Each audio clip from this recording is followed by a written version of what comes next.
Hello there, stamping friends. Today I'm going to show you how to make this beautiful layered flower that is perfect for embellishing your hand-stamped gifts and cards. I created it using the brand new Floral Frames Framelits, which you can find right in the middle of page 191 in your new catalog. Now I created this flower using 4 layers of designer series paper, and I cut those 4 layers at 2.5 inches square. And because framelits are designed to cut just 1 layer at a time, you'll need to run that through your Big Shot 4 times. If you're new to using framelits, you're going to set it up like this with the platform completely closed so that you're using tab 2. And then you're going to lay down a cutting pad. And then you put down your paper or cardstock or stamped image. And then with the framelits, you want to have that sharp cutting edge facing downward. And then you're going to top it with another cutting pad and crank that all the way through. And like I said, you're going to do that 4 times so that you get 4 little flowers that will look just like this.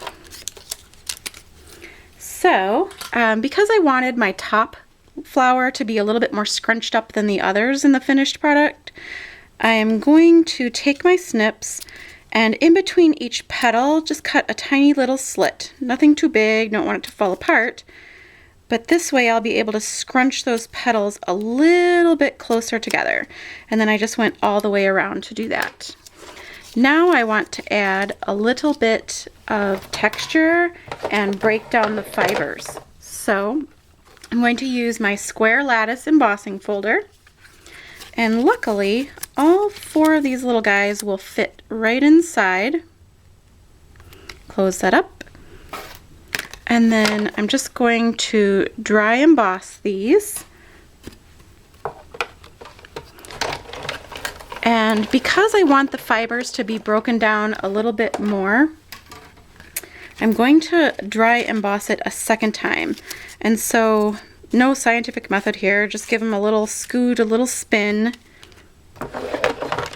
And then you're actually going to dry emboss that a second time, and that will get the fibers really good and broken down. So now comes the fun part. So be a little gentle because the paper has gotten kind of delicate at this point. So you're going to take each layer and then just give it a little scooch and crinkle and bend, and don't be afraid if it rips a little bit because it is all going to be layered together. I'm just giving it a little bit of dimension so that it won't lie completely flat. And then there's my top one, and you can see how you'll be able to scoot those flowers a little bit closer together. So you can attach these together a variety of ways. You could use the multi-purpose liquid glue or some dimensionals, but I decided to use a brad. So I'm just going to stack those together and then poke a little hole close to the center anyway, and then throw a brad there right in the middle.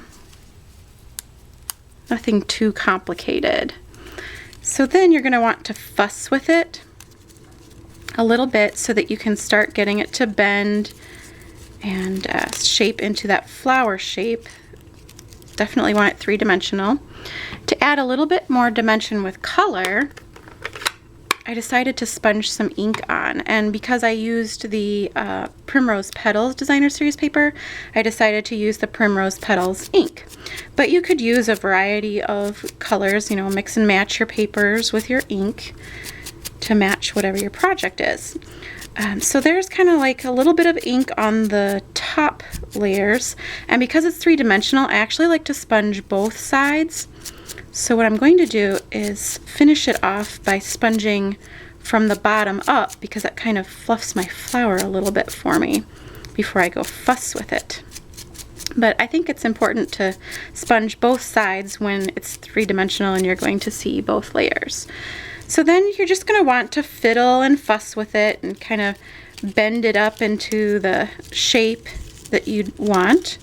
And when you're all finished, you'll end up with something like that you can use dimensionals or, again, the liquid multi-purpose glue, and then attach that to your project. So have fun experimenting with a variety of colors and patterns and designs, even sizes, and enjoy your stamping day.